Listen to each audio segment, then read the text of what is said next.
4장 1절에서 우리 8절까지 교독 한번 하겠습니다. 디모데후서 4장 1절에서 8절입니다. 찾으셨습니까? 자, 제가 먼저 1절을 읽습니다. 하나님 앞과 살아있는 자와 죽은 자를 심판하실 그리스도 예수 앞에서 그가 나타나실 것과 그의 나라를 두고 엄히 명하노니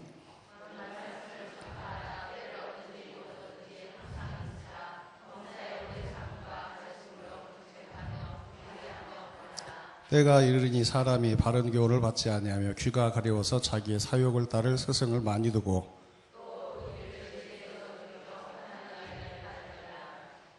그러나 너는 모든 일에 신중하여 고난을 받으며 전도자의 일을 하며 내 직무를 다하라.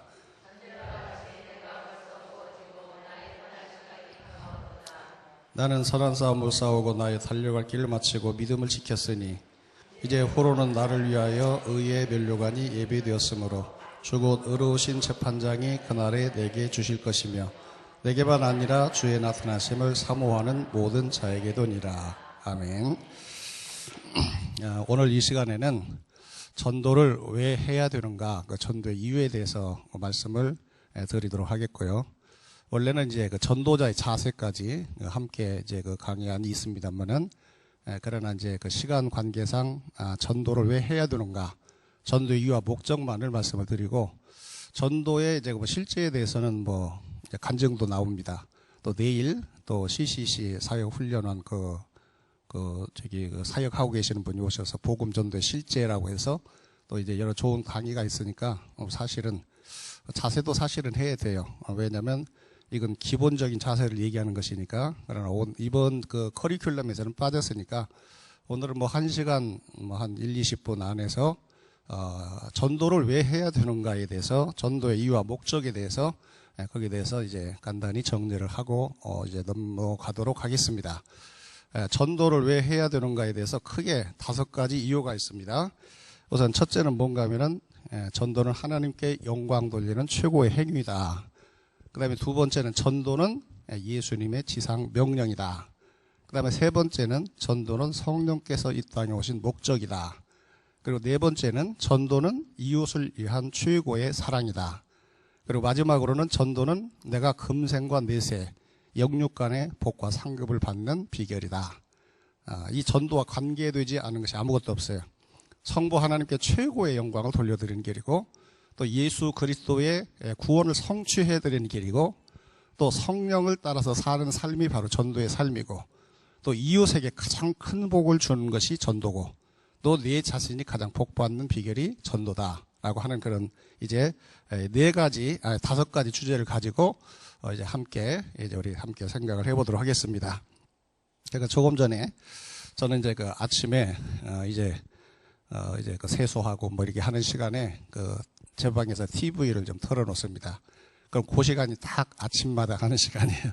그래서 제가 아침마당의 애청자입니다. 애시청자예요, 애시청자.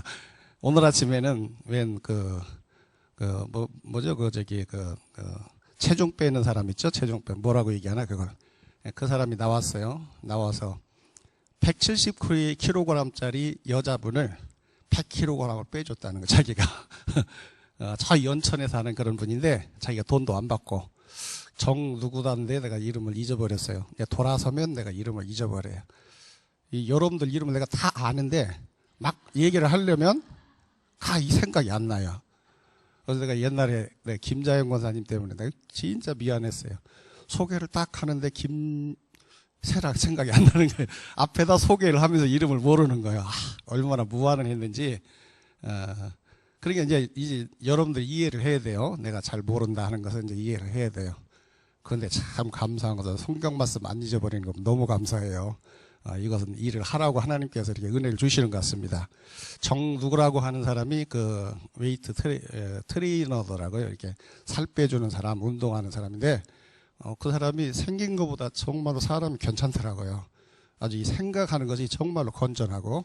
근데 그 사람이 아주 가난한 사람 170kg짜리를 100kg 빼준 거예요. 무료로. 좋은 일 하려고 자기 한번 의미 있게 살고 싶다. 그리고 자기 돈 들여서 연천까지 왔다 갔다 하면서.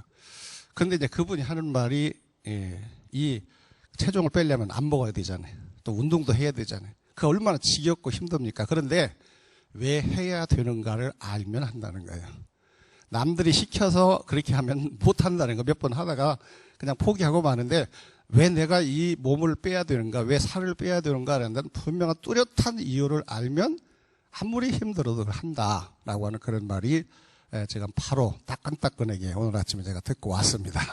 이게 여러분들도 전도가 힘든 게 아니에요. 전도가 힘든 게 아니라 내가 그 이유와 목적을 내가 모르는 겁니다. 그것의 가치를 내가 부여하지 못하기 때문에 내가 못하는 거지. 여러분 분명한 목적과 가치가 있음에도 불구하고 내가 그것을 가치를 알지 못하고 이유를 모르기 때문에 내가 안 하는 거예요. 조금 힘들다고 안 하고 하다가 포기하고 그렇게 된다 그런 얘기죠. 자, 내가 늘 이제 강의할 때마다 나옵니다만은 저는 뭐 산을 좋아하는 타입이 아니에요. 저는 이 그 체질이 방안퉁수입니다. 방안퉁수. 방 안에 가만히 앉아서 뭐 책을 본다든지 뭐 이렇게 활동하는 것을 그렇게 원래 운동 신경은 그렇게 나쁘진 않아요. 내가 운동을 해보면 뭘 하든지 1, 2등 안에는 들어가요. 그런데 그 안 해요, 안 해. 아주 이 성격 자체가 이렇게 활동하는 것을 좋아하지 않아요. 그러니까 이제 그 시간 있으면 집에 있습니다. 저는 집에 있거나 사무실에 있거나. 그런데 성격이 그런데 사람들은 그걸 보고 감동해요. 우리 목사님은 돌아다니지도 않고 항상 교회 지키고 있다고 감동을 합니다. 내 성격이 그래서 그래요. 그래서 그런지 우리 하나님께서 짝을 붙여줄 때는 돌아다니는 짝을 또 붙여주셨어요. 그래가지고 그 사람은 집에 있으면 좀이 쑤셔서 못 견뎌요. 좀이 쑤셔서 못 견디고 집에서 끙끙 앓다가도 신방 가면 가면서 살아나는 사람이에요. 그 사람이 언젠가는 막 집에서 끙끙 앓더니 어디 지방에 그 무슨 상이 났나 봉고차 타고 가면서 전화가 왔는데 살아났더라고 그렇게. 그러니까 사람마다의 체질이 다른데 어쨌든 쓸데없는 얘기입니다만 내가 산을 별로 이렇게 올라가는 걸 왜 올라가야 되는지 모르겠어요. 또 내려오는데 왜 산을 올라가야 되는지 몰라가지고 솔직히 내가 이렇게 세계를 이렇게 다니다 보면 우리 그 북한산이 굉장히 명산입니다. 정말로 명산이에요. 여러분들 이 밑에서 사니까 그 가치를 모르는데 북한산이 진짜 수려하고 정말로 좋은 산이에요. 그런데 나는 북한산 꼭대기 올라가 본 적이 없어요. 올라가 본 적이 없어요. 기껏 가봐야 도봉산 입구에 이제 거기 유원지 좀 가보고 그 다음에 청년 때 기껏 가봐야 도봉산 중간쯤 가면 거기 굴이 있습니다. 근데 기도하러 그때는 좀 다녔어요. 꼭대기는 한 번도 올라가 본 적이 없어요.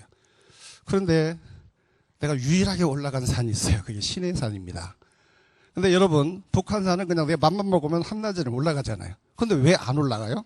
올라갈 이유가 없으니까 그런 거예요. 그런데 신해산은 거기 가려면 얼마나 많은 시간과 비용이 들어야 되고 또 얼마나 힘들어요. 제가 처음에 성지순례 갔을 때는요, 비행기 타고 카이로에 도착을 해가지고 카이로에서 1박을 하고 이제 버스를 타고 시나이 반도로 해서 이렇게 쭉 올라가요. 그리고 이제 저녁 때 신해산 밑에서 이제 1박을 합니다. 근데 내가 그때 얼어 죽는 줄 알았어요. 지금은 많이 거기가 이제 숙소가 개선이 됐는데요. 그때는 산장 같은 데다가 그게 산 꼭대기잖아요. 그 산 중턱쯤 되는 데다가 숙소를 만들었는데 거기서 잠을 자는데요. 얼마나 추운지. 근데 히터라고 있는 게 막 덜덜덜덜덜 하면서 따뜻하지도 않고 얼어 죽는 줄 알았어요. 그냥. 그렇게 고생을 하다가 막 새벽에 잠 좀 잘래니까 일어나라는 거예요. 새벽부터 밥 먹고 이제 정상에 올라가야 그 일출을 보니까 새벽에 막 일어나라고 하는 거예요. 그때 진짜 힘들고 정말로 어려웠어요. 근데 여러분 한번 생각해 보세요. 산도 안 좋아하는 사람이 거금을 들여서 성지순례를 가고 비행기 타고 하루 이틀씩 가야 되고 또 새벽부터 그렇게 올라가는 이유가 뭐예요? 거기 이유가 있기 때문에 그래요. 산을 안 좋아하는 사람이 말이죠. 이 신해산 쪽을 향해서 버스를 타고 가는데 가슴이 쿵쾅쿵쾅 뛰는 거예요. 그래서 막 수려한 산이 나오면 저게 신해산입니까? 저게 신해산입니까? 막 가이드한테 물어보느라고 바쁜 거예요. 아닙니다. 아닙니다. 그러면서 그러니까 신해산은 갈 이유가 있으니까 가는 거예요. 그렇죠? 이유가 분명하니까. 정말로 하나님께서 정말로 율법을 주신 그 산, 모세가 활동했던 그 산, 율법을 받은 그 산, 그 신령한 산, 그 성경에 있는 그 산, 정말로 본다는 것이 얼마나 말하자면 설레이는 그런 목적이 있는지 몰라요. 그래서 사람이 힘들어서 못하는 게 아니에요. 이유가 없으니까 못하는 겁니다. 그렇잖아요. 여자들도 그렇잖아요. 여자에 대한 그 유명한 말이 있잖아요. 여자는 약하지만 어머니는 강하다. 나를 위해서는 여자분들 요리 안 하잖아요. 그렇죠? 나도 얘기를 들어보니까 그렇더라고. 자기를 위해서는 요리를 안 하고 그냥 다라이에다가 그냥 밥 집어넣고 그냥 비벼서 그냥 그것도 식탁으로 옮기면 귀찮으니까 어디에 거기 그 뭐라고 그래요?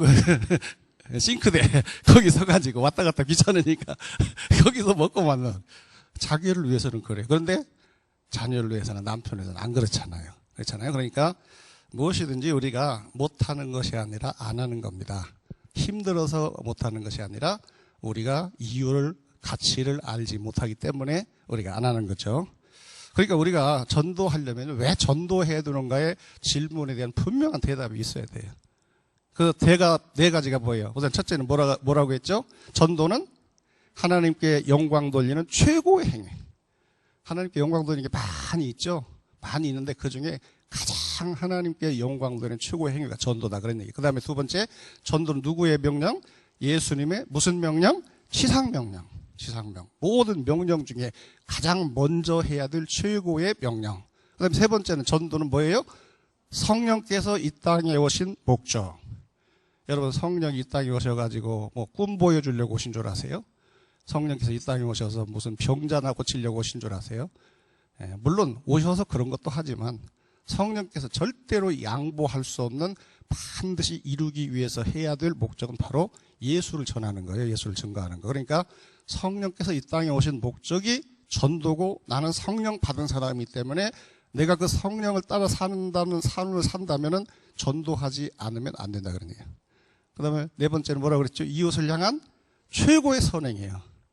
사람들이 못 알아서 그렇죠. 사람들이 알아주지 못해서 그렇지.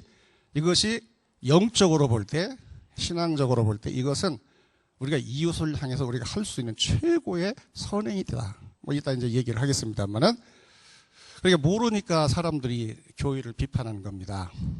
교회에서 하고 있는 일 전체가 대부분이 뭡니까? 대부분 볼 때 내가 볼 때 90%는 영적인 일입니다. 모여서 예배드리죠. 그 다음에 성경 말씀 가르치죠. 또 그 다음에 신방 다니고 또 신앙을 세워주고 또 그 다음에 선교사 파송하고 또 전도하고. 근데 안 믿는 사람들이 볼 때는 이 전도를 어떻게 보죠? 자기 몸 불리는 것으로 생각을 해요. 그렇죠? 사람이 많이 모여야 헌금 많이 하니까 헌금 낼 사람 끌어모으는 걸 그렇게 생각해요. 그러나 우리는 그렇지 않죠. 우리가 영적으로 바라볼 때 이 전도보다도 이웃에게 선행을 하는 더 좋은 다른 일은 있을 수가 없어요. 뭐 이따 얘기가 나오겠습니다만, 제가 인도의 칼카타에 가서 죽음의 집에 갔을 때 제가 보고 온 얘기를 했죠. 마더 테레사가 죽어가는 사람들을 칼카타에 보면요, 막 질비합니다. 질비해 막. 이 거지들, 최하층민들 막 질비해요. 근데 이런 사람들은 죽어갈 때 아무도 돌보는 사람이 없어요.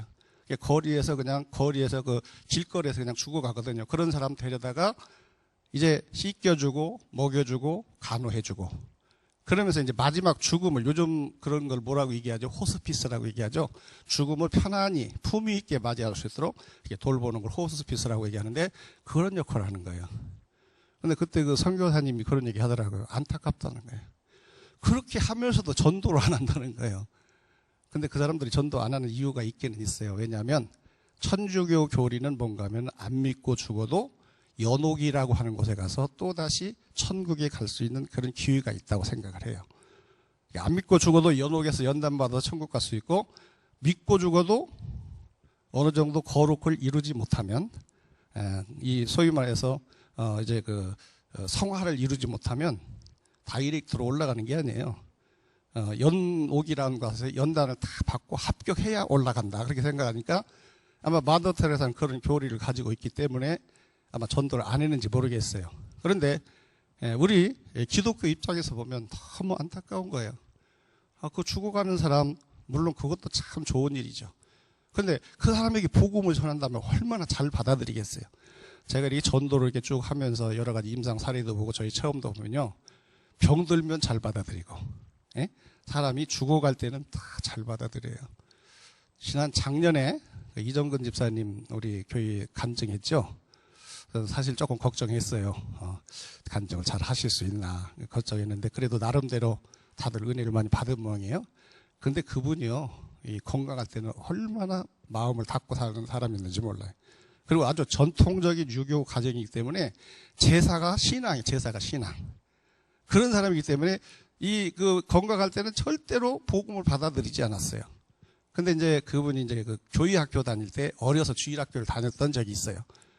근데요, 평소에는 그렇게 교회를, 주님을 영접하지 않더니 운명 직전에 있었어요. 그때 가면 갑자기 그 뇌출혈을 해가지고 시간이 굉장히 오래 지나서 발견돼서 을지병원에 입원했는데 제가 그때 가서 주님을 영접하라고 복음을 간단히 전하고 영접하겠다니까 그대로 받아들이더라고요. 그러니까 여러분들 이 죽음을 앞두면요, 사람들이 다 마음이 열립니다. 그러니까 이제 마다 테레사 같은 경우, 그런 경우에 그 사람들이 복음을 전한다면 왜 안 받아들이겠어요? 근데 안 전한단 말이죠. 그러니까 이제 그런 점을 이제 안타깝게 생각을 하는데, 어쨌든 우리 예수 믿는 사람 입장에서 볼 때, 우리 성경적으로 볼 때 돈 몇 푼 주는 것보다도, 가서 좀 위로해주고 씻어주고 옷 입혀주는 것보다도 우리는 예수님을 전하는 것이, 그것이 급선무입니다. 그렇죠? 그리고 그것이 가장 큰 복이다. 그리고 우리가 전도를 하면 하나님은 우리를 그냥 내버려 두지 않아요. 제가 오늘 새벽에 그 간증을 했습니다만은 이번 주에 우리 주보에도 나와요. 우리 그 포천에 있는, 또 이름이 또 생각이 안 나요. 누구죠? 윤광선 집사님, 주홍예 권사님. 그분들이 포천으로 이사 가는데 세계 보면 그 정도 이사 가면 안 나오죠? 안 나오는데 참 그 멀리서 열심히 나와요. 주홍예 권사님 같은 경우는 자가용도 없잖아요. 자가용도 없는데 근데 버스 타고 그렇게 열심히 나오셔서 순장도로 다 하죠. 뭐 교육 봉사 다 하죠. 우리 윤 집사님 같은 경우는 주일날 나와서 주차한 데도 하고 그러죠. 너무 볼 때마다 참 고맙고 감사하다. 그런 생각이 항상 제 마음속에 있었어요. 근데 여러분, 그 아들이 지금 그 중2 진급을 했는지 안 했는지, 저기 계시네? 이것도 앞에 놓고 얘기하려니까 너 이상하네. 아들이 지금 태수가 지금 중2입니다. 중2 진급했는지 안 했는지 잘 모르겠는데, 신병교육대에서 애들 이 훈련시키는데, 애가 이 훈련병이 보면 그 군대 가보면 좀 어리뻥뻥한 애들이 몇 곳도 있어요. 수류탄에서 이 피인을 딱 빼가지고 던지려다 떨어뜨려 버린 거예요. 그러니까 어떻게 되겠어요? 수류탄 터지면 거기 모여있는 훈련생들, 그 다음에 우리 권사님 외아들, 거기 몇십 명이 죽는 거죠. 그런데 그 시간에 정말로 조건 반사적으로, 어떻게 보면 기계적으로, 동물적으로 그걸 발로 차서 어디다 집어넣었다고 그랬어요? 예? 벙커에, 빈 벙커에다 발로 차서 집어넣은 거예요. 근데 그게 골프 치면 한 방에 그냥 이글샷으로 쫙 들어가듯이 벙커로 쏙 들어간 거예요. 그리고 한 사람도 거기서 죽은 사람이었노. 처음에는요, 난 그 얘기 듣고, 정말로 참 감사하다. 그 생각만 했는데, 가만히 생각해보니까 머리가 하늘로 솟더라고요. 그때 발이 조금만 비껴나갔다면, 만약에 그것이 딴 방향으로 갔다면, 어떻게 됐겠어요? 거기 있는 사람 다 죽잖아요. 우리 태수도 죽잖아요. 그렇죠? 예? 태수만 죽습니까? 남의 귀한 자식을 다 늙고 그 일로 말미암아서 그 위에 상관들 옷 다 벗어야 될 거야 아마. 그런데 진짜 근데 그것이 그냥 됐겠어요? 하나님이 그 순간에 역사하신 거죠. 하나님이 그 순간에 그냥 자동적으로 그러니까 다윗이 물맷돌을 던질 때 이마에 정통으로 맞았잖아요. 근데 그게 웃기는 얘기 아닙니까? 사실 따져보면 요만한 돌멩이 하나 가지고 그 거인, 최용만이 같은 거인이 철갑을 두르고 있는데 그거 한 대 맞았다고 죽겠어요? 근데 정확하게 이마에 그냥 명중을 해서 한 방에 쓰러지게 했잖아요. 바로 그와 비슷한 거예요. 그러니까 우리가 전도하느라고 여러분들이 시간을 많이 뺏기고 욕을 먹고 곤욕을 당하고 또 소리도 보고 그래 절대로 그거 위상 아닙니다.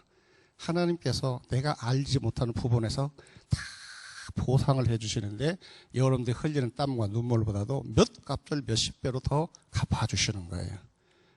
우리 권사님은 아들 새로 얻은 줄로 믿으시기 바랍니다. 권사님이 이렇게 열심히 이렇게 봉사하시니까 하나님이 보상을 해주시는 거예요. 자, 내가 얘기가 길어졌습니다. 자, 그래서 왜 우리가 전도를 해야 되는가에 대해 분명한 이유를 가져야 되는데, 자, 우선 이 5가지는 먼저 기억을 하세요. 5가지 기억하고 그 줄기를 가지고 이제 여러분들이 묵상을 하다 보면 잃어버렸던 이제 이유도 그 생각이 날 겁니다. 자, 우선 첫째는 전도는 하나님께 영광 돌리는 최고의 행위라고 그랬죠. 왜 하나님께 영광 돌리는 행위냐? 왜 우리는 그럼 하나님께 영광 돌려야 되느냐? 그건 존재 목적이잖아요. 그렇죠? 우리 예수 믿는 사람의 목적은 하나님을 영화롭게 해드리는 거예요. 처음에는 병 고치려고 나오고, 처음에는 문제 해결하려고 나오고, 또 우리 중고등부 학생들 같으면 연애하러 나오고, 예? 처음에는 목적이 다 다르죠. 그런데 우리가 이 신앙생에서 들어와서 우리 믿는 사람의 최고의 목적은 뭔가 하면 하나님을 영화롭게 해드리는 거예요. 그래서 이사야서에 보면 내가 내 영광을 위하여 창조한 자들을 오게 하라. 내가 저들을 지었고 만들었느니라. 고린도전서 10장에 보면 너희가 먹든지 마시든지 무엇을 하든지 다 하나님의 영광을 위해서 하라. 하나님을 높여드리고 하나님을 기쁘시게 해드리는 이런 것을 위해서 우리가 믿음 생활을 하는 겁니다. 자, 그런데 아까도 얘기했지만 하나님께 영광 돌리는 일은 여러 가지가 있어요. 예를 들어서 작가 같으면 방송 소설을 이제 그리스도를 나타내는 그런 소설을 써서 드라마로 사람들에게 은연중에 하나님께 영광을 돌릴 수가 있죠. 작가도 보면요, 크리스찬 작가가 있고 불교 믿는 작가도 있고 기독교를 싫어하는 작가도 있고 혐오한 작가도 있고 그런데 근데 크리스찬 작가들이 쓴 그 드라마를 보면 금방 알 수가 있어요.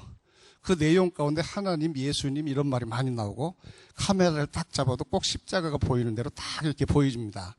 그러니까 이런 것들 또 아니면 뭐 핸델처럼 메시아 같은 음악을 작곡해서 두고 오는 세대에 하나님의 영광을 찬양하도록 하는 것도 있고 뭐 미술 뭐 여러 가지 미켈란젤로나 뭐 이런 이렇게 우리가 이런 것을 통해서도 하나님께 영광 돌리는 건 많은 거 있어. 또 예배도 하나님께 영광 돌리는 거예요. 그런데 전도만큼 하나님을 기쁘시게 하고 하나님을 영화롭게 하는 것이 없다. 그런 얘기입니다. 자, 그래서 우선 그러면 전도가 하나님께 영광 돌리는 행위가 되느냐? 우리가 전도를 많이 하면 할수록 마귀의 백성이 많아져요? 하나님의 백성이 많아져요? 하나님의 백성이 많아집니다. 그러면 전도하기 전에는 하나님을 부인하고 하나님을 핍박하던 사람들이 전도하게 되면 어떻게 되죠? 하나님의 백성이 되면 하나님을 높이는 사람이 되고 하나님이 이제 핍박하는 게 아니라 하나님을 전하는 사람이 돼요. 이게 우리가 전도를 많이 하면 할수록 하나님은 더 큰 영광을 받게 된다는 것을 거기서 우리는 알아야 됩니다. 간단한 예를 들어서 우리가 바울을 생각해 볼 수 있잖아요. 바울이 예수 믿기 전에는 어떻게 했어요? 예수 믿는 사람 핍박했잖아요. 근데 그가 예수 믿고 나니까 핍박이 사라지게 되고 그 다음에 이제는 예수를 전하는 사람이 돼서 바울 한 사람을 통해서 온 소아시아 지방과 그리고 마케도니아 지방에 복음이 가서 전파되고 로마까지 복음이 전파되는 이런 놀라운 역사가 일어나지 않습니까? 그러니까 여러분들 우리가 그걸 분명히 알아야 돼요. 내가 전도하면 이건 단순히 뭐 교회에서 하라고 하니까 해야 되는 거라 이렇게 생각하지 마시고 내가 이 전도를 함으로써 하나님 나라가 이게 확장이 되고 하나님의 백성이 많아지고 하나님을 찬양하는 사람이 더 많아지고 하나님을 전하는 사람이 더 많아지는 이런 역사가 이 전도를 통해서 이루어진다 하는 것을 우리가 생각할 때 이제 우리는 이 전도가 하나님께 영광 돌리는 그런 행위다라고 하는 것을 우리가 볼 수가 있습니다. 저는 그 미국을 볼 때마다 참 부러운 게 있습니다. 그게 뭔가 하면은 미국은 완전하게 기독교 문화예요. 기독교 문화. 뭐 기독교도 엄격하게 구분을 하면 뭐 가톨릭과 개신교로 나눕니다만은 그러나 가톨릭은 나는 기독교라고 하는 말을 붙일 수가 없다고 봐요. 왜냐하면 너무나도 이질적인 신앙을 가지고 있기 때문에 그래서 기독교만이 개신교만이 진정한 기독교다라고 이렇게 아까도 얘기했죠. 여러분 성경에 보면 살인 강도가 십자가에 죽어가는 살인 강도가 예수 믿으니까 연옥에 갔어요, 안 갔어요? 연옥에 안 가고 그냥 다이렉트로 낙원에 올라갔잖아요. 그러니까 이 천주교 교리가 얼마나 허황된 게 많냐 그런 얘기예요. 그래서 뭐 연옥이 있다고 얘기하고 성경 위에도 또 다른 뭐 위경도 성경이라고 얘기하고 교황의 말도 성경이고 이건 도무지 이것은 우리가 어떻게 보면 이것은 참 좀 심한 말이지만 사이비 소리를 좀 붙이고 싶어요. 거기다가. 그러니까 진정한 기독교라고 얘기하고 싶지가 않고 기독교 하면 우리 교회입니다. 그 다음에 그건 카톨릭이라고 그냥 하자고요. 카톨릭. 예. 자, 그런데 내가 무슨 얘기하다가 또 거기까지 갔죠? 무슨 얘기했어요 지금? 예? 아, 미국. 미국은 이 기독교인들이, 개신교인들이 세운 그런 나라예요. 지금은 이제 카톨릭들이 이민이 와가지고 한 20, 30% 정도 이제 차지하고 있지만은 원래는 청교도들이, 영국에서 핍박받는 청교 개신교들이 가서 세운 그런 나라이기 때문에 그 나라의 헌법은요 성경에 기초하고 있어요. 그래서 저도 그 국회의사당 가봐서 그 도서실에 가면요 거기다 성경책이 이렇게 돌로 만들어져 있어요. 그 뭘 얘기하는가 하면 돌로 만들어서 기념으로 딱 전시하고 있는, 그건 미국의 그 법이 바로 성경에 기초해서 만들어졌다는 걸 얘기해요. 그리고 여러분들 미국 대통령 선서할 때 여러분 보셨어요? 성경책 위에다가 손을 얹고 선서를 하네요. 저는 그런 나라 보지 못했어요. 저는 미국, 내가 뭐 다 못 봐서 그런지 모르지만 미국은 거의 과거에는 이 기독교가 국교다시피, 국교라고 정식으로 이렇게 얘기는 안 했지만 국교다시피 모든 이 법과 의회와 행정부와 문화와 모든 것들이 바로 이 기독교가 중심이 돼서 이끌어가는 겁니다. 그래서 우리나라도 참 빨리 좀 그런 때가 좀 왔으면 좋겠다 그런 생각이 드는데, 지금 아직 20%도 지금 우리가 아직 점유하지 못하고 한 18, 9%에서 지금 머물고 있죠. 그러니까 벌써 이렇게 이 복음이 이렇게 전파되면 하나님이 그렇게 영광을 받으시게 된다라고 하는 걸 볼 수가 있고요. 그 다음에 우리가 복음을 전할 때는 하나님의 최고의 사랑이 증거된다라고 하는 겁니다. 여러분 뭐 사랑도 여러 가지가 많이 있겠죠. 그런데 하나님의 사랑이 가장 크게 증거되는, 표현되는 것이 뭔가 하면 복음입니다. 왜냐하면 복음에는 누구를 위해서 누구를 십자가에 죽게 하셨죠? 죄인을 위해서 아들을, 그것도 하나밖에 없는 아들을 십자가에 대신 죽게 하셨다라고 하는 그런 말씀이 거기 나오잖아요. 세상에 이런 사랑을 실천한 사람은 없어요. 죄인을 위해서 나중에 예수님의 하나님의 그 사랑을 본받아서 우리 예수 믿는 사람이 그것을 이렇게 본받고 이렇게 닮아간 적은 있지만, 그러나 자기를 대적하는 죄인을 살리기 위해서 자기 하나밖에 없는 아들을 죽인 그런 예는 있을 수가 없어요. 이건 뭐 로미오와 주리엣의 사랑, 뭐 춘향이와 이몽룡의 사랑, 이것과는 비교가 안 돼요. 어디에도 이런 예가 있을 수가 없어요. 그러니까 우리는 복음을 들을 때 항상 복음이 전파될 때 하나님의 이 죄인을 위해서 독생자를 십자가에 대신 죽게 하시는 이런 사랑이 막 증거되고 전파되는 거예요. 그렇기 때문에 복음이 전파될 때마다 하나님의 막 사람이 드러나게 되고 하나님을 사람들이 막 높이게 되고 찬양하게 되죠. 그렇기 때문에 하나님께 영광이 되는 이유는 복음 속에 하나님의 최고의 사랑이 거기 전파되고 증거되기 때문에 그렇다라고 이렇게 얘기할 수가 있습니다. 또 이 복음에는 뭐가 담겨 있는가 하면 지옥에 빠진 죄인을 구원하는 하나님의 능력, 구원의 능력이 또 거기에서 또 증거가 됩니다. 여러분, 마귀가 처음에 인간을 범죄하게 해서 하나님 앞에 이제 심판을 받게 되고 이제 멸망에 빠지게 되잖아요. 그렇게 됐을 때 마귀는 자기가 승리했다고 생각했을 거예요. 됐다. 하나님이 영광 받기 위해서 사람을 창조했는데 내가 꼬시니까 인간은 넘어갔어. 하나님이 아무리 그래도 내가 이겨 라고 자기가 하나님의 창조를 실패하게 했다고 아마 축배를 들었을 거예요. 근데 여러분, 그러면 그 지옥에 빠진 그 인간 죄인, 멸망받을 심판받을 죄인을 구원할 수 있는 사람이 세상에 누가 있겠어요? 아무도 없어요. 세상에 그 누구도 그 일을 할 수가 없고 마귀조차도 그 일을 할 수가 없어요. 그런데 그 일을 누가 하셨죠? 하나님이 하신 거예요. 죄 없는 독생자를 대신 죽게 하시고 그를 믿는 자를 그 지옥의 멸망과 저주에서 구원하셔서 그래서 하나님의 자녀로 삼아주시고 천국의 영생을 누리게 했다는 거예요. 이건 뭘 얘기하는가 하면 하나님은 어떠한 그러한 멸망과 사망의 그런 골짜기에서도 어떤 절망 속에도 우리를 구원할 능력이 있다. 이건 하나님의 능력을 보여주는 거예요. 하나님은 이렇게 엄청난, 누구도 상상할 수 없는, 아무도 할 수 없는 이러한 놀라운 구원을 우리에게 베풀 수 있는 그런 하나님이다라는 것을 복음이 전파될 때마다 그것이 선포되는 겁니다. 그리고 우리가 전도하면 하나님께 영광 돌리는 사람이 많아지고 백성이 많아지고 하나님 나라가 확장되고 또 우리가 복음을 전파할 때마다 하나님의 독생자 주신 사랑이 전파되고 또 우리가 복음을 전파할 때마다 믿는 자를 그 지옥에서 건지시는 하나님의 구원의 놀라운 능력을 항상 선포가 되는 거예요. 그렇기 때문에 우리는 전도할 때마다 여러분들이 사역리 할 때 여러분들 그런 생각을 하면 참 좋을 것 같아요. 여러분들 사역리 하면서 복음을 소개할 때 여러분 내가 이 복음을 선포하는 순간에 이 하나님의 사랑과 구원의 능력이 지금 선포되고 있다. 지금 아무것도 모르는 저 사람들에게까지 이 복음이 선포되고 있다는 이런 자부심을 가지고 여러분들이 복음을 전하면 참 좋을 것 같습니다. 그렇기 때문에 우리가 전도가 하나님께 왜 영광이 되느냐라고 하는 것은 바로 이제 그러한 이유가 됩니다. 그리고 이제 또 한 가지는 뭐죠? 전도를 우리가 하면 할수록 하나님 나라는 확장되는데 반대로 사탄의 나라는 무너지기 시작하는 거예요. 이건 사탄의 길을 쫓아다니던 그런 이제 마귀의 종로로 타던 사람을 하나님의 백성으로 회복시키는 것이기 때문에 전도를 하면 할수록 그 나라는 무너지는 거예요. 그리고 하나님 나라를 확장이 되는 거예요. 그렇기 때문에 이 전도만큼 하나님을 기쁘시게 하고 영화롭게 하는 그런 일이 없다라고 하는 것을 우리는 여기서 우리가 발견할 수가 있습니다. 그리고 또 이제 우리가 그 성경에 보면 그런 말씀이 있죠. 한 영혼이 주님께로 돌아올 때 하나님께서는 가장 기뻐하신다. 그 비유를 뭘로 얘기했죠?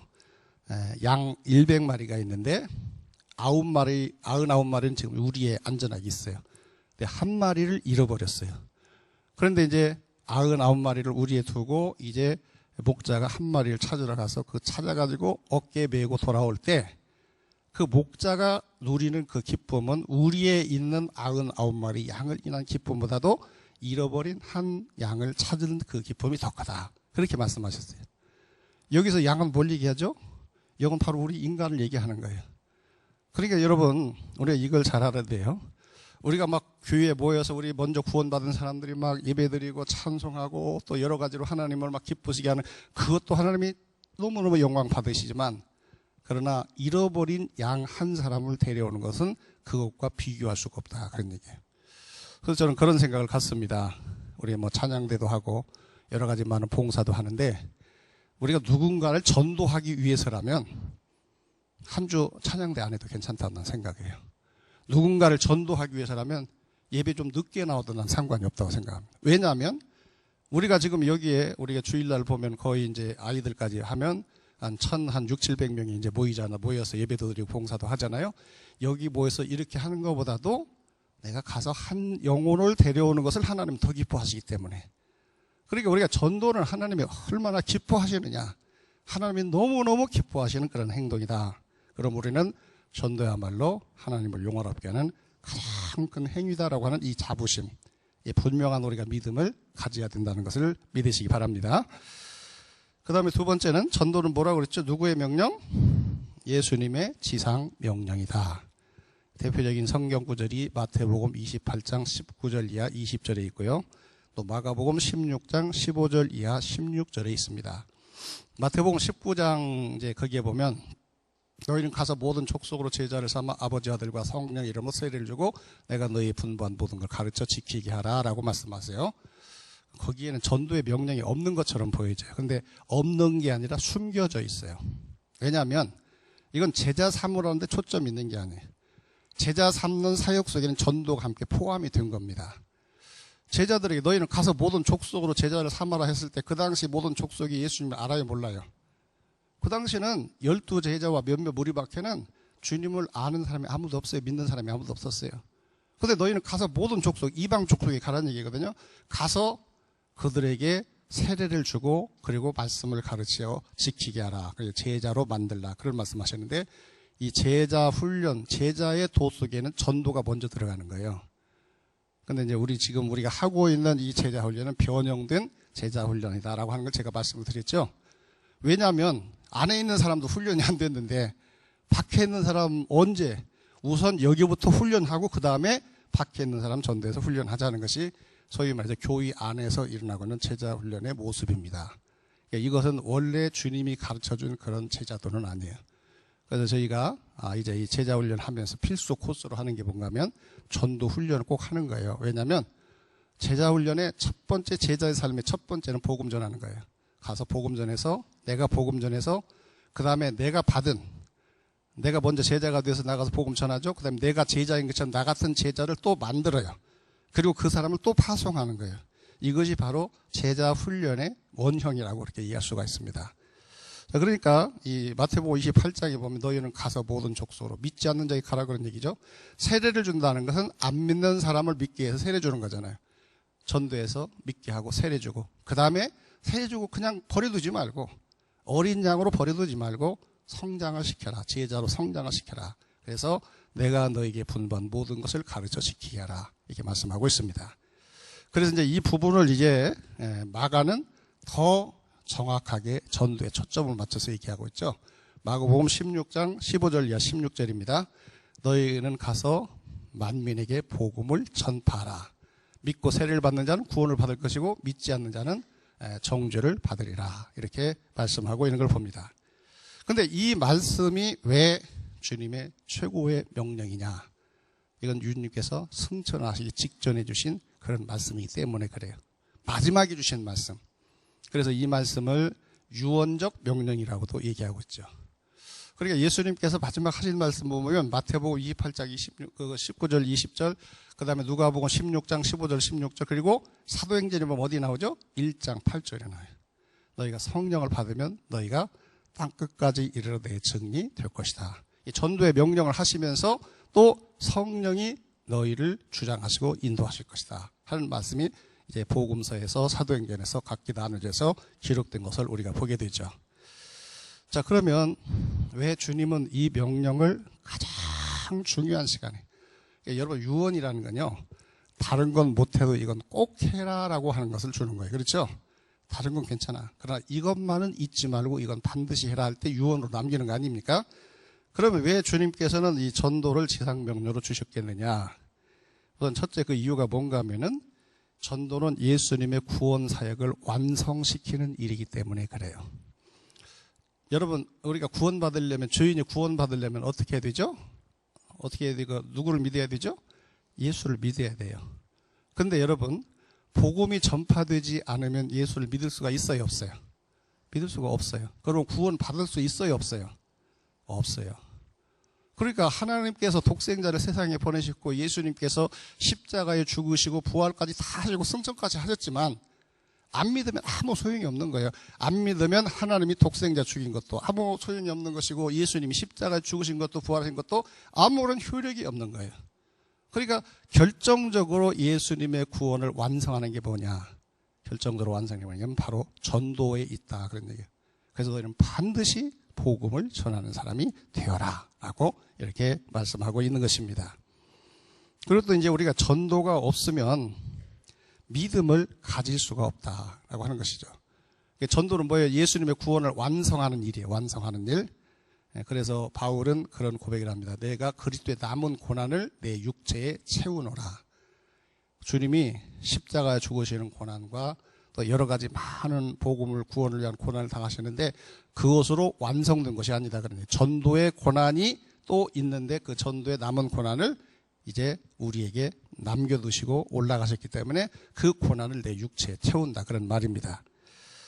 그리고 또 한 가지 우리가 더 생각할 수 있는 것은 전도가 없으면 믿을 수가 없다 그런 얘기예요. 첫째는 뭐예요? 전도는 주님의 구원을 완성시키는 것이고 두 번째는 전도가 없으면 사람이 믿음을 가질 수가 없어요. 우리가 착각하는 것 가운데 두 가지가 있습니다. 우리 예수 믿는 사람이 착각하는 게 이 두 가지가 있어요. 하나는 뭔가 하면 기도만 많이 하면 누군가가 구원을 받을 수 있다라고 생각하는 거예요. 나는 전도는 안 하지만 그 사람에서 내가 기도 많이 하고 있습니다. 근데 여러분 기도를 아무리 많이 해도 누군가가 가서 전하지 않으면 그 사람은 구원을 받을 수가 없어요. 그러니까 내가 기도하면 하나님께 그 기도를 하시고 누군가를 보내셔서 근데 보내지 않으면 그 사람 구원받을 수가 없는 거예요. 그러니까 전도는 반드시 가서 복음을 전해야 성령께서 역사하셔서 믿는 마음을 주시는 것이지 복음이 없는 곳에는 성령의 믿게 하는 역사가 나타나지 않아요. 예를 들어서 우리가 불이 일어나려면 어떻게 되죠? 산소가 있어야 되고 온도가 맞아야 되고 또 하나가 결정적인 게 있죠. 뭐죠? 불을 태울 수 있는 연소제가 있어야 돼요. 그렇죠? 성냥불을 탁 그을 때 거기에 불을 부으려면 온도가 우선 맞아야 되고, 그 다음에 두 번째 산소가 있어야 되고, 매개체가 있어야 붙는 거 아닙니까? 매개체가 없는데 불이 붙는 경우는 없잖아요. 그런데 믿음을 일으키는 매개체가 뭐냐? 바로 복음이다. 그런 얘기야. 그러니까 우리가 기도를 하고, 기도하고 나가서 전해야지, 기도하고 나가서 아무것도 안 전하면 거기는 믿음이 생길 수가 없는 거예요. 그러니까 내가 하도 내가 나가서 전하지 않으면 하나님이 다른 사람 통해서 전하게 하시잖아요. 근데 사실은 내가 복음 전하고 나도 가서 전해야 돼요. 듣든 안 듣든 자꾸 전해야 됩니다. 아니면 듣도록 해야 돼요. 그것이 뭐죠? 바로 우리 대각성 전도대회입니다. 우리가 복음 전할 줄 잘 모르는 게 서투르니까 데려다가 이게 앉혀놓고, 사실은 내가 나가서 전하는 것이 가장 좋은 방법이죠. 그런데 내가 전하는 기술이 없고 이 뭔가 그 용기가 없으니까 데려다 놓고 목사가 대신 전하고 간증자가 대신 전하는 거예요. 그럼 그동안 여러분들이 기도한 것이 그 시간에 성령의 응답으로 나타나면 그 사람들이 믿어지는 역사가 나타나는 것이죠. 그리고 또 한 가지 또 그 오해가 뭔가 하면은, 우리가 착하게 살면 저 사람도 예수 믿을 것이다. 여러분, 그런 오해를 하지 말아야 돼요. 가끔 그런 소리 하는 사람이 있어요. 복음 전하기보다는 먼저 본을 보이고 사람들에게 참 그 덕을 끼쳐라. 그러면 그 사람들 예수 믿을 거 아니냐. 여러분, 아무 말도 안 하는데 하나님이 있는지 없는지 어떻게 알아요? 여러분, 사람이 예수를 믿으려면 성령께서 마음속에 역사하셔서 내가 주인이라는 걸 깨달아야 돼요. 그리고 주인이라는 걸 깨닫고 주인의 운명이 멸망이라는 걸 깨달아야 그때 가슴을 치면서 내가 어찌할꼬 하고 그리고 구주를 찾게 되는 거예요. 여러분, 병자가 병자인 줄 모르면 병원에 가서 누가 치료받고 수술 받으려고 그래요. 이 병이 드러나야 되는 거예요. 내가 지금 암 몇 기에 지금 빠졌다라고 하는 것을 내가 알아야, 그래야 정말 몸을 남에게 내맡기고 엄청난 비용을 들여 고통당하면서 수술을 하려고 할 거 아닙니까? 예수 믿는 것도 마찬가지입니다. 여러분들, 당신은 죄인입니다 하는 걸 알려줘야 돼요. 그리고 죄인의 운명은 멸망입니다 하는 걸 알려줘야 돼요. 그래서 하나님이 당신을 사랑하셔서 구원하기 위해서 독생자를 대신 죽게 하셨으니 그를 믿어야 합니다. 이걸 알려줘야 믿음이 생기지. 아무리 여러분들 착하게 살아보세요. 예수 믿는 사람은 참 착해, 그 소리 이상은 못하는 거예요. 더 이상 알 수가 없어요. 그러니까 반드시 우리가 전도를 하려면요, 반드시 복음이 전해져야 돼요. 복음이 전해져야, 그래야 그 사람이 예수 믿고 하나님께로 돌아오는 역사가 있기 때문에, 전도가 있어야 예수님께서 십자가 피 흘려 죽으신 그 결과물을 얻을 수가 있고, 그리고 그 전도라는 것은 기도만 하는 게 전도가 아니고, 착하게 사는 것이 전도가 아니고, 그것은 복음을 구체적으로 전할 때 바로 거기서 전도의 역사가 일어난다라고 하는 거예요. 또 한 가지 주님께서 이 전도를 지상 명령으로 주신 이유 가운데 하나가 뭔가 하면, 세상 끝날이 곧 닥쳐오기 때문에, 그러니까 전도할 기회가 그렇게 많지 않기 때문에 주님께서는 이걸 지상 명령으로 우리에게 주신 것이다라고 하는 겁니다.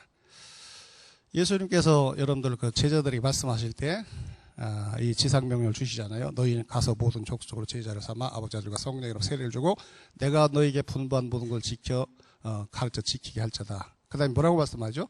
볼지어다. 언제까지? 세상 끝날까지 내가 너희와 항상 함께 있으리라. 이게 전도의 기한은요, 예수님 오시면 끝나는 거예요. 더 이상 전도해도 소용없는 겁니다.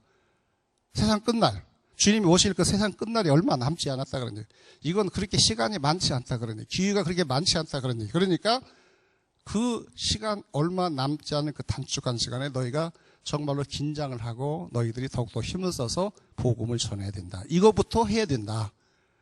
여러분, 뭐 제자 훈련도 중요하고 다른 게 다 중요하지만 먼저 믿게 하는 게 중요하잖아요. 그렇죠? 그렇기 때문에 주님께서는 이것을 이제 전도 그 지상 명령으로 우리에게 주셨다라고 하는 겁니다. 그런데 이 세상 끝은요, 예수님 오셔서 세상이 끝나기도 하지만 여러 가지 경우가 있어요. 내가 전도하려고 하는 그 사람이 세상 끝이 빨리 올 수가 있어요. 그렇죠? 어떤 사람은 갑자기 막 심장마비에 죽잖아요. 어떤 사람은 예상치도 않다가 교통사고로 고속도로에서 갑자기 돌아가시는 그런 분들 있잖아요. 근데 내가 그분에게 전도를 해야 되는데, 저분이 아직도 뭐 아직 몇십 년 여유가 있지, 이렇게 생각하다 오늘 갑자기 그런 일이 벌어지면 더 이상 전도할 기회가 없죠. 또 내 자신도 마찬가지죠. 내가 전도하고 싶은데 내가 전도할 수 없게 될 그런 상황도 생기는 거죠. 자, 그래서 이 전도는 아주 화급한 일이기 때문에, 그렇기 때문에 주님께서는 이것을 지상 명령으로 우리에게 주셨다라고 하는 것이죠. 그 다음에 이제 세 번째는, 전도는, 성령께서 이 땅에 오신 목적이다라고 하는 것입니다. 한번 성경을 한번 찾아보면서 한번 읽어보겠습니다. 요한복음 16장 7절에서 11절 한번 찾아봅시다.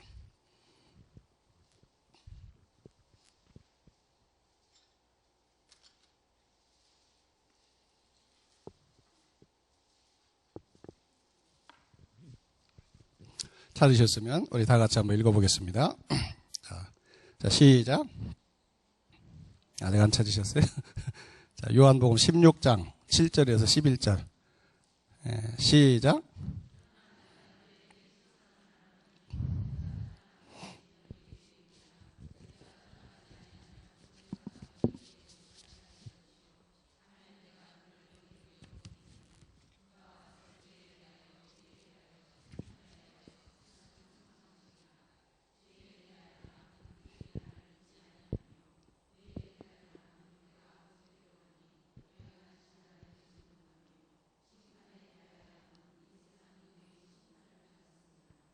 아멘. 예, 아멘.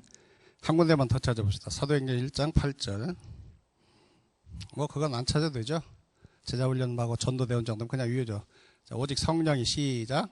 오직 성령이 너희에게 임하시면 너희가 권능을 받고 예루살렘과 온 유대와 사마리아와 땅끝까지 이르러 내 증인이 되리라 하시니라.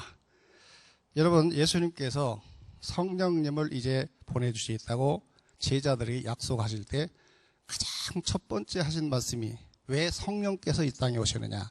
그분이 오셔서 예수를 전하기 위해서 오신다라고 말씀하셨어요. 거기 보면 좀 어려운 그런 그 말씀을 하시죠. 그가 와서 의에 대해, 주에 대해서, 의에 대해서, 심판에 대해서 증거하기 위해서 오셨다. 그런데 그 뒤에 설명이 나오죠. 주의라 하면 저희가 나를 믿지 아니하며. 그러니까 성령께서 오셔서 이 오신 목적은 안 믿는 사람이 내가 왜 죄인이냐 하는데 당신 예수 안 믿는 게 죄인이야 라고 하는 것을 알려주기 위해서 오신다는 거예요. 그 다음에 두 번째는 의라 하면 내가 아버지께로 간다. 그 말은 무슨 말씀인가 하면 예수 그리스도를 믿는 것이 의다라고 하는 것을 알려주기 위해서 성령께서 오시고, 그 다음에 심판에 대하려면 이 세상 임금이 심판을 받았다는 것은 세상 임금은 사탄을 얘기하는 거예요. 사탄의 세력이 예수님 십자가로 말미암아 이제 멸망하게 됐다는 것을 거기서 전하기 위해서 이제 성령께서 오신다. 이 말을 그냥 간단히 한마디로 요약하면 성령께서 이 땅에 오신 목적이 무엇이냐? 죄인들에게 당신 죄인이라고 깨닫게 하고 예수 믿어야 구원받는다는 것을 전하기 위해서, 다시 말해서 전도하기 위해서, 복음을 전하기 위해서 성령께서 이 땅에 오신다는 것을 거기서 말씀하고 있어요. 그리고 사도행전 1장 8절에 보면 성령이 너에게 임하시면 어떤 역사가 일어나요? 너희가 예루살렘부터 땅끝까지 누구의 증인? 그리스도의 증인이 되도록 성령께서 이제 인도하신다라고 거기서 말씀하고 있는 걸 봅니다. 자, 그러니까 여러분, 성령이 이 땅에 오신 목적은 항상 그리스도를 전하는 거예요. 근데 이제 이 순서를 보면 먼저 나에게 전하시죠. 나에게 성령이 임하셔서 나로 하여금 예수, 내가 죄인이었고 내가 예수를 믿어야 구원받는 걸 알게 하고 나로 하여금 이제 그 예수를 믿고 구원을 받게 하십니다. 그래서 여러분들 고린도전서 12장 3절에 보면 누구든지 성령으로 아니하고는 예수를 주시라 할 수 없느니라 말씀하고 있어요. 그러니까 여러분, 이 예수 믿는 건요, 논리로 믿는 게 아닙니다. 논리로 믿는다면 학자들이 다 믿죠. 그렇죠? 근데 학자들이 다 믿는데 논리로 믿는 게 아니에요. 이어령 씨가 평생을 다 이제 이방인으로 살다가 70이 넘어서 예수 믿게 됐잖아요. 그분이 한국의 그 소위 말해 지성인이잖아요. 한국을 대표하는 지성인인데 그분이 그 지성을 가지고 왜 그동안 예수를 못 만났어요? 여러분, 논리를 가지고 예수를 믿는 게 아니에요. 성령 받아야 믿는 거거든요. 그러니까 나중에 하나님께서 그를 택하셔서 성령을 보내주셨기 때문에 그가 예수를 믿게 된 것이죠. 자, 그래서 이제 성령을 받아서 성령 받을 때 성령께서 나로 하여금 영적 눈이 뜨게 해지게 하시고 또 영적 세계를 바라보게 하셔서 그걸 알고 내가 주님을 깨닫고 예수를 믿게 하고, 그러니까 성령은 먼저 나에게 오셔서 나로 하여금 예수를 믿게 하고 그 다음에 그냥 거기서 머물지 않아요. 성령 계속 역사하십니다. 어디까지 역사하십니까? 이 세상 끝날까지, 어디까지? 땅끝까지. 나로 하여금 복음을 전하도록 계속해서 나를 인도하고 계시는 거예요. 그래서 그 사도행전 1장 8절에 보면요, 거기 비동형으로 되어 있어요. 문장이 성령이 너희에게 임하시면 너희가 예루살렘부터 땅끝까지 내 증인이 되어라예요, 되리라예요. 되어라가 아니라 되리라예요. 이건 뭔가 하면 이 전도는 내가 주도하는 게 아니에요. 전도는 내 안에 계신 성령께서 나를 이끌어서 인도해 주시고 그리고 복음을 전하도록 역사하신다라고 하는 거예요. 그러니까 한마디로 말해서 성령께서 이 땅에 오시는 목적이 복음을 전하는 것이기 때문에 복음 전하는 것에는 항상 성령의 역사가 나타납니다. 그래서 사도행전에 보면 이 복음 전파하는 모든 과정 속에 성령께서, 성령과 우리는, 또 복음이 아주 막 강력하게 이게 전파되는 것은 성령 충만 이런 말이 계속해서 나오는 것을 우리가 볼 수가 있습니다. 자, 그러면 여러분들 예수 믿는 사람 다 성령을 모시고 살고 있죠? 우리 기도대원, 전도대원들 성령 모시고 살고 계십니까? 예. 우리 제자반은 어때요? 성령 모시고 살고 있습니까? 제자반 아직 그거 안 배웠어요? 예? 우리가 예수 믿는 순간에 우리는 성령을 내 안에 모시게 된 거예요. 성령 받지 않으면 예수를 주시라 할 수가 없어요. 고린도전서 12장 3절에. 그래서 고린도전서 3장 16절에 보면 너희는 하나님의 성전인 것과 하나님의 성령이 너희 안에 계신 것을 알지 못하느냐라고 말씀해요. 근데 받았는데 알지 못하는 거예요. 왜냐하면 성경을 배우지 않았기 때문에 그래요. 그러나 예수 믿는 모든 사람은 그 마음속에 성령이 계신 줄로 믿으시기 바랍니다. 그래서 예수님께서는 볼지어다 내가 문 밖에서 두드리노니 누구든지 마음문을 열면 내가 들어가서 그로 먹고 그로 더불어 마시리라, 그런 말씀하셨는데 이건 부활하신 예수님을 얘기하는 것이나 예수님 보낸 예수님의 영 성령이 내 안에 계신다는 것을 말씀하고 있는 겁니다. 자, 그러면 자, 성령께서 내 안에 오셔서 먼저 나로 하여금 예수를 믿게 했는데 이제는 나를 통해서 다른 사람이 복음 전하게 계속해서 역사하고 계시는 거예요. 근데 우리가 그것을 묵사라는 것이죠. 우리가 그런 성령의 소욕을 우리가 소멸시킬 따름이지. 계속해서 나로 하여금 복음 전하도록 역사하고 계시는 겁니다. 그러니까 우리가 성령께 순종하려면 어떤 삶을 살아야 되겠어요? 잘 모르겠어요? 예? 예. 성령께서 뭐 하러 오셨어요? 전도하러 오신 거예요. 복음 전하러 오신 거예요. 그러니까 성령 충만한 사람은요, 성령 충만한 사람의 삶에는 절대로 빠질 수 없는 한 가지 현상이 나타나는데 입을 열면 예수를 전하는 거예요. 내가 만난 예수님이 이렇고 예수님이 당신 예수 믿어야 되고 하는 이런 현상이 나타나는 거예요. 만약에 성령 충만하다고 하면서 전도하지 않고 예수를 전하지 않는다면 그건 문제가 좀 있는 겁니다. 그러니까 우리가 성령을 따라 우리가 살고자 하는 우리가 이러한 우리가 소원이 있다고 한다면 우리는 복음을 전하는 사람이 돼야 된다라고 하는 것입니다. 그 다음에 이제 그 네 번째로 전도는 이웃을 향한 최고의 사랑이라고 말씀드렸죠. 전도가 왜 이웃을 향한 최고의 사랑이 되겠느냐. 우선 첫째는 그 영혼을 영원한 멸망에서 영원한 지옥의 고통과 형벌에서 건지는 일이 바로 전도기 때문에 그렇죠. 우리가 이 세상에서 우리가 선행을 하면 뭐 기껏해야 뭐 돈 몇 푼, 쌀 몇 포대, 그렇죠? 뭐 얼마나 우리가 선행을 할 수가 있겠어요. 그리고 다 그것은 일시적인 겁니다. 오늘 먹으면 내일 또 배고프고 오늘 입은 옷은 내일 또 그 낡아지고 다 그렇게 되죠. 그런데 우리가 전도를 하면 그 사람을 영원한 멸망에서 그들을 구원하는 것이 됩니다. 박용구 목사님이라고 하는 분이 그 국민일보에 이제 그 쓴 지옥 체험기, 제가 여러 번 소개했으니까 아마 들은 분들 많이 계시죠. 오늘 새로 계신 분들을 위해서 제가 소개합니다. 박용교 목사님이라고 우리 교단의 총회장 하셨던 분이 계세요. 근데 그분이 이제 가사 상태에서 천국과 지옥을 이제 보고 와서 이제 그 내용을 국민일보 역경의 열매에 계속 연재를 했었어요. 그런데 제가 그 천국을 보고 온 그 내용은 제가 보질 못했어요. 제가 읽은 부분이 어딘가 하면 지옥을 보고 온 체험기를 이제 적은 것을 제가 봤어요. 근데 이제 그 부분을 잠깐 소개한다면, 이 박용구 목사님이 이제 죽어서 가사 상태에서 그 영혼이 이제 천국을 쭉 구경하고 지옥도 좀 한번 보여주세요. 그랬더니, 지옥은 갈 수가 없다. 볼 수 없다. 그러더랍니다. 근데 너무너무 지옥에 보고 싶더라는 거예요. 그래서 천사에게 그 지옥을 막 보여달라고 막 졸랐답니다. 꼭 보고 싶냐? 예, 꼭 보고 싶습니다.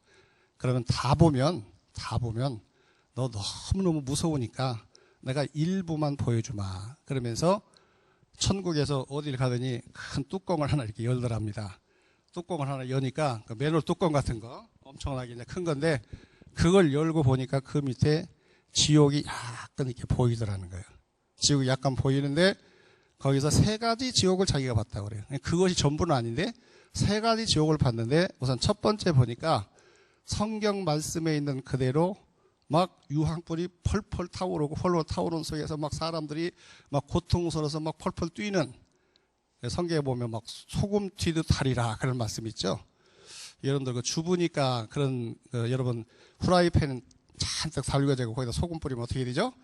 막 팍팍 튀잖아요. 요리를 잘 안 하시는 분들인가 봐요. 주로 위식만 하십니까?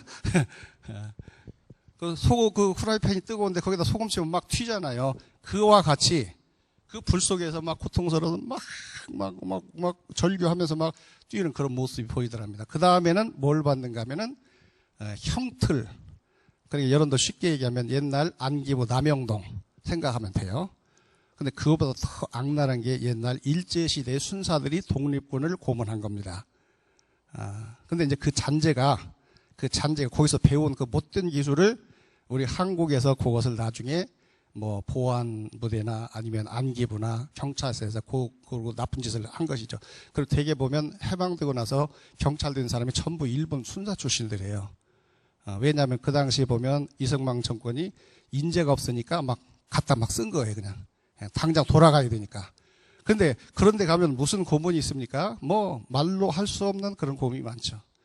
막 뭐 예를 들어서 거꾸로 세워놓고 뭐 이제 뭐 여기다 뭐 이 수건을 씌우고 막 물을 붓는다고 그래. 그러면 막 숨이 막 막혀가지고 그러고 뭐 그다음에 뭐 손톱을 뭐 깐다나 여기다 또 뭐 찔르고 뭐 하여튼 사람이 할 수 없는 그런 고문이 많아요. 한국에만 있는 게 아니라 이건 전 세계적으로 어느 나라 가든지 아주 악한 사람들이 이거 고문하는 그런 것들이 굉장히 많습니다. 그런데 그런 것을 행하는 지옥이 있다는 거예요.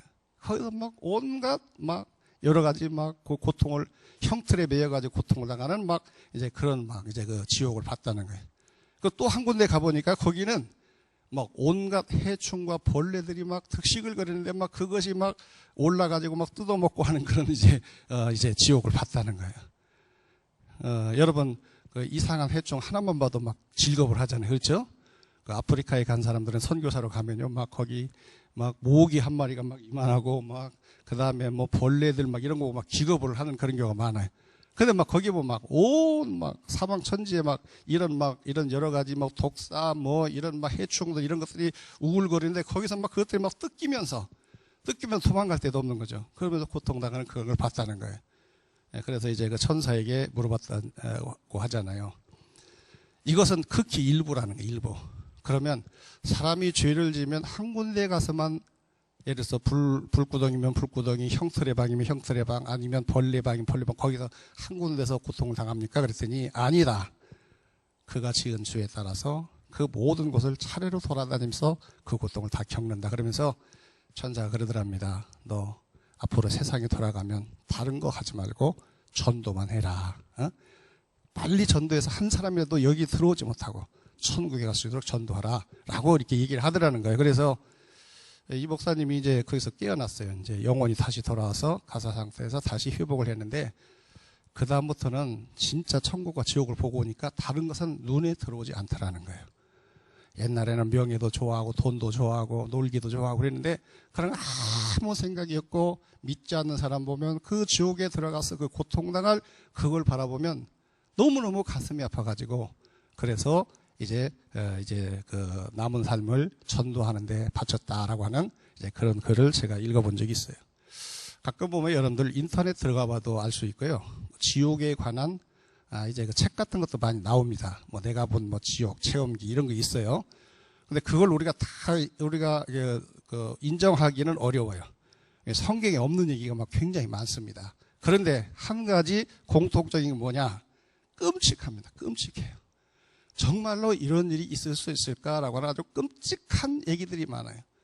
그러니까 우리 천국도 우리가 상상한 것 이상으로 영광스럽고 아름답지만 지옥은 우리가 상상한 것 이상으로 고통스럽고 비참한 것이 바로 지옥이다 그런 거예요. 근데 우리가 전도하는 건 뭐예요? 여기에서 사람을 건지는 겁니다. 건지는 것으로 끝납니까? 지옥에서 건지는 거 우리가 구원이라고 얘기해요. 그 다음에 예수를 믿으면 지옥에서 건지고 그걸로 끝나는 게 아니잖아요. 하나님의 자녀가 돼서 영생복락을 누리게 하지 않습니까? 그러니까 우리가 세상에 이웃을 위해서 뭘 해줄 수가 있습니까? 해줄 수 있는 거 거의 우리는 극히 제한적인 건데, 그런데 우리가 전도를 하면 그 사람을 영원한 멸망에서 건져서 영생복락을 누리게 하는 이런 이 선행을 하는 것이 바로 이제 전도다라고 하는 바로 이 자부심을 여러분들이 가져야 돼요. 상대방은 모르지만 나는 알잖아요. 그렇죠? 나는 아니까 내가 그런 자부심을 가지고 당신이 아무리 나를 핍박하고 당신이 아무리 나를 배척해도 내가 당신을 위해서 내가 이렇게 당신을 구원하기 위해서 내가 이 일을 하고 있다라고 하는 우리가 이런 자부심을 가져야 됩니다. 웨슬레는 그런 말을 했어요. 웨슬레가 이제 감리교 또 성결교를 창시한 그 영국의 목사입니다. 그런데 웨슬레는 당신의 손가락을 타오르는 불꽃에다가 1초만 한번 집어넣어봐라. 아마 견딜 수 없을 것이다. 그런데 당신의 온몸이 타오르는 불구덩이 속에서 영원히 있을 것을 한번 생각해봐라. 그럼 전도하지 않겠느냐? 그런 얘기죠. 그럼 믿지 않는 가족 전도하지 않겠느냐? 그런 얘기죠. 월리엄 부스라고 하는 사람은 구세군을 이제 창설한 사람인데, 이제 기독교를 마치 군대 편제로 해서 복음을 전하는 이제 그런 이제 교단을 창설해요. 우리 한국에도 구세군 있죠. 근데 그 월리엄 부스가 뭐라고 얘기해요? 신학생들 졸업하면서 만약에 내 마음대로 하나님께서 나에게 할 수 있는 권한을 주신다면 나는 당신들 3년 동안 여기서 공부시키지 않겠다. 몇 시간만 당신들 지옥에 보내겠다. 그래서 지옥의 그 고통을 당신들이 겪고 나서 나가서 지옥에 올 사람들을 전도하겠다. 자, 이런 말을 이제 한 적이 있습니다. 여러분, 전도는 바로 그런 의미를 가지고 있다는 것을 깨닫기를 주의 이름으로 축원합니다. 이런 가치를 가지고 우리가 해야 힘들어도 우리 어려워도 우리가 전도를 할 수가 있는 것이죠. 그리고 전도는 또 사실 보면 그 사람이 가장 복받게 하는 길이에요. 믿으시면 아멘 하시기 바랍니다. 왜냐하면 복의 근원이 누구죠? 하나님이세요. 복을 누가 주십니까? 하나님이 주시는 거예요. 그러니까 예수를 믿은 사람 치고 망하는 사람 봤어요? 성경에 보면 내가 일찍이 의인이 걸식을 하거나 그 의인이 그 버림을 받거나 그 자식이 걸식함을 내가 보지 못했도다 그랬잖아요. 성경에 보면. 기독교 역사를 보세요. 복음이 가는 곳마다 어떤 역사가 일어납니까? 문화가 꽃피고 경제가 발전하고 나라가 국위가 번성하는 이런 역사가 계속 흐르고 있잖아요. 복음이 서질하면서 계속해서 구라파를 거기서 발전시키고, 사실 옛날 보면요, 구라파는 정말로 미개한 민족들이었어요. 그 당시 이 동양에서는 중국을 중심으로 해서 문화가 찬란하게 꽃피었지만 그 당시 이 구라파, 독일 민족, 게르만 민족 이런 쪽 보면 막 야만족 중에 야만족이었거든요. 근데 그런 사람들이 복음이 들어가니까 막 발전해서 세계를 이끌고 나가잖아요. 그 복음이 영국으로 가고 영국이 번영하고 또 서진해서 아메리카 대륙에 임하니까 거기서 그 아메리카 대륙도 복음이 들기 전에는 사냥이나 하고 다니던 그런 민족 아닙니까? 근데 그 나라가 그 땅이 세계를 이끌어가는 그런 땅이 되지 않습니까? 그것이 오늘 한국까지 와서 한국의 오늘의 이 번영을 우리가 보는 것을 보게 됩니다.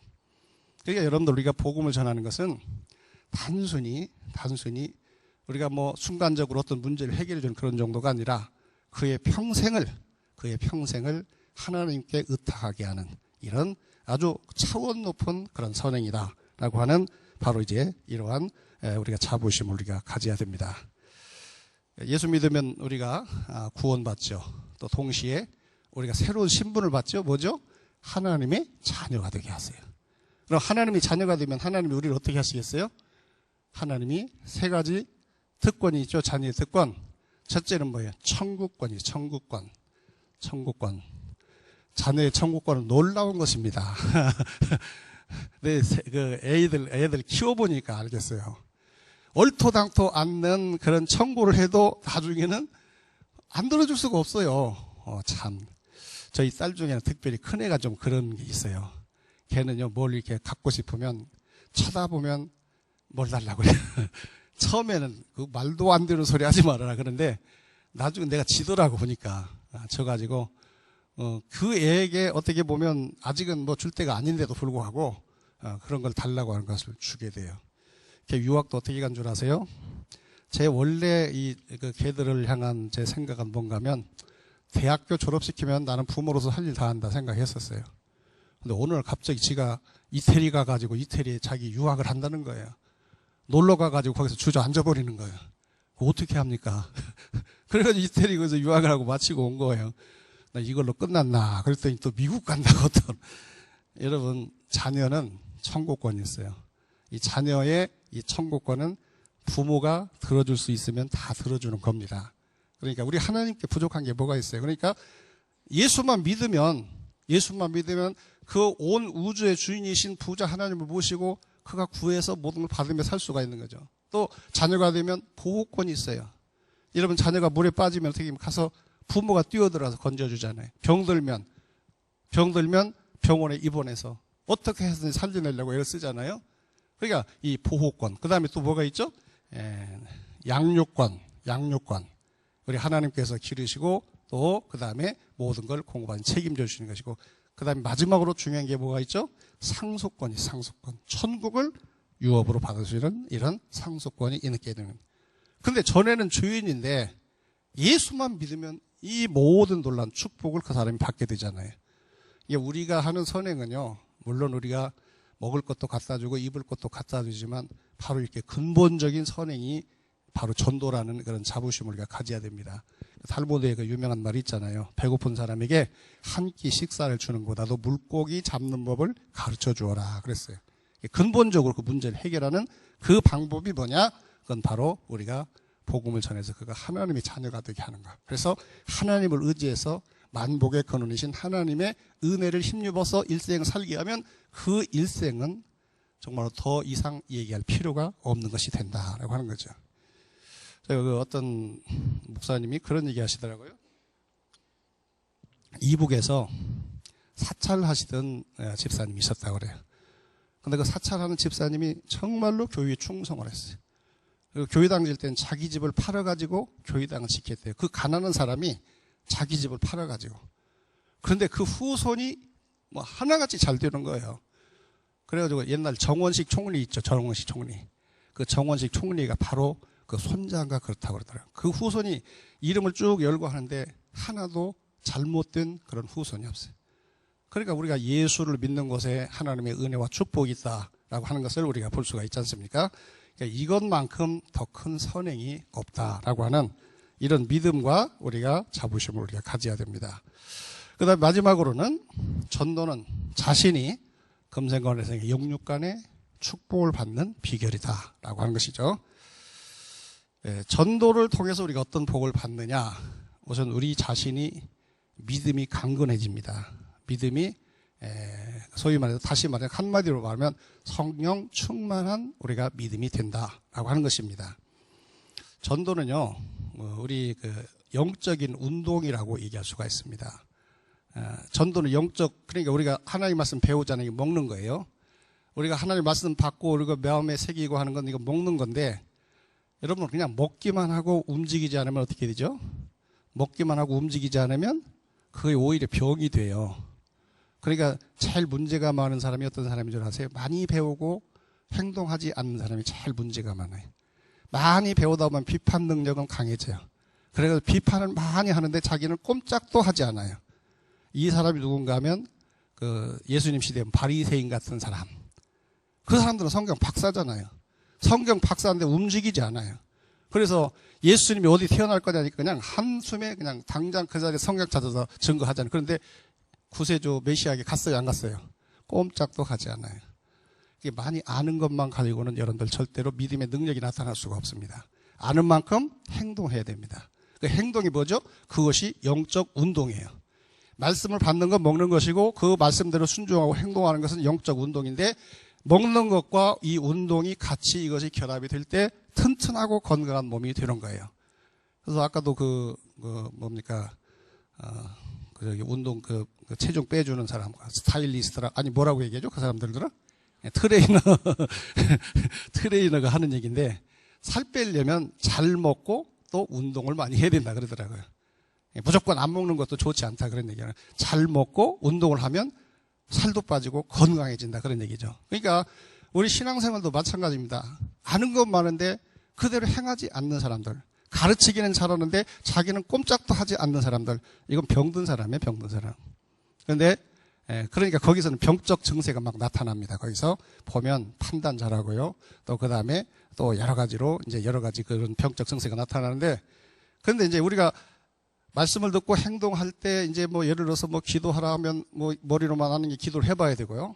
그 다음에 뭐 봉사해라 뭐 이런 여러 가지 하는데, 그런데 그 중에 최고의 운동이 뭐냐? 최고의 운동이 전도다라고 하는 거예요. 왜냐하면 이 전도할 때 성령이 가장 강력하게 역사하기 때문에 그렇다라고 하는 겁니다. 그래서 여러분들 성령 충만 받고 싶으면 전도를 열심히 하시기 바랍니다. 여러분 전도할 때 그런 거 느껴요? 안 느껴요?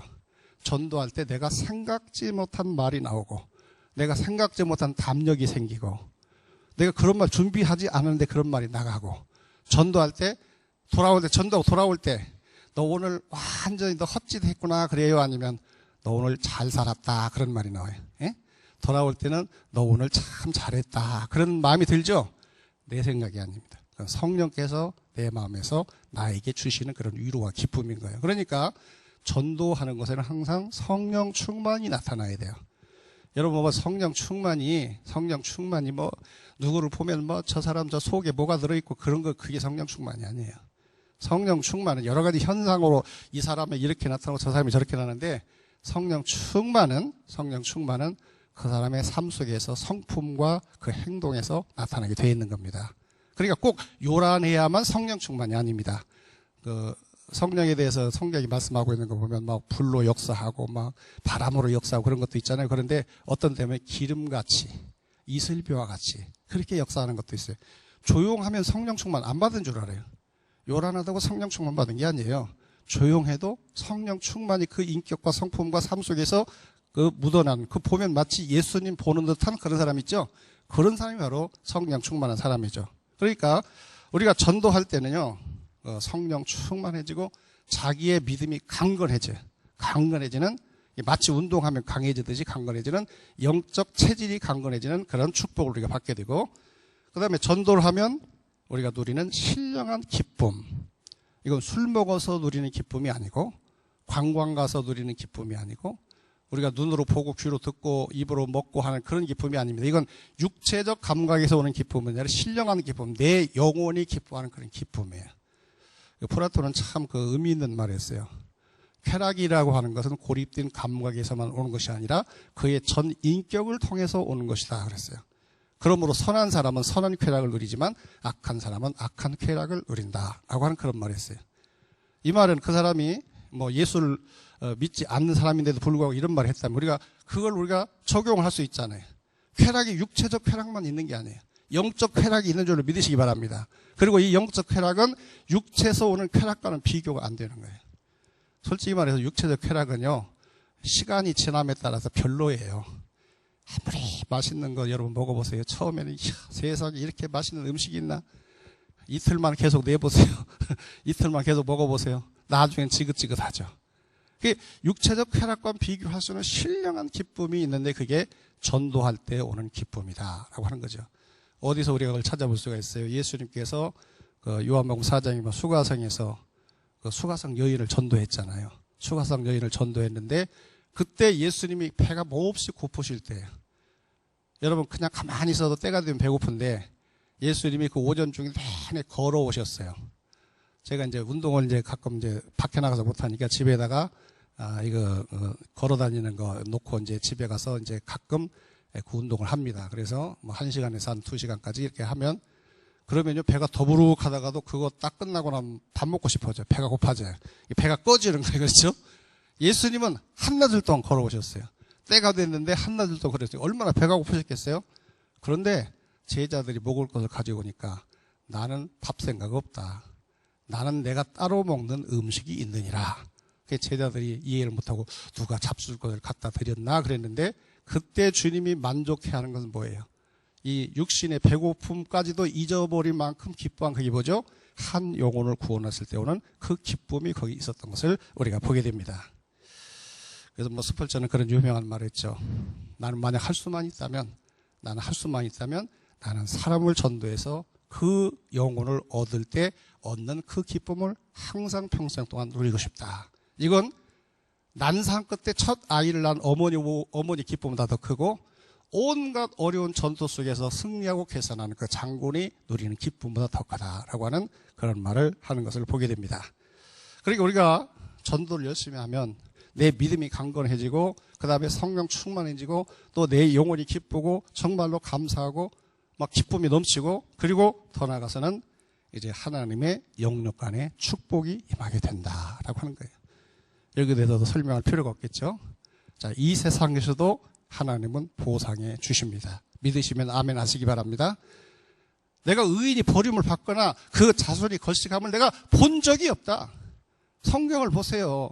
그리고 교회 역사를 한번 보세요. 정말로 바르게 믿고 잘 믿은 사람의 정말로 망하는 거 여러분 본 적이 있습니까?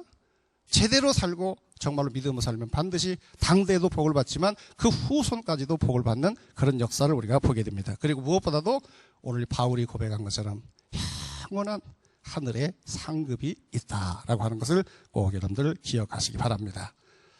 다른 거 다 잊어버렸어도 이 5가지를 꼭 기억하세요. 전도는 첫째는 뭐죠? 하나님께 영광 돌리는 최고의 행위. 예수님께는 예수님의 지상 명령.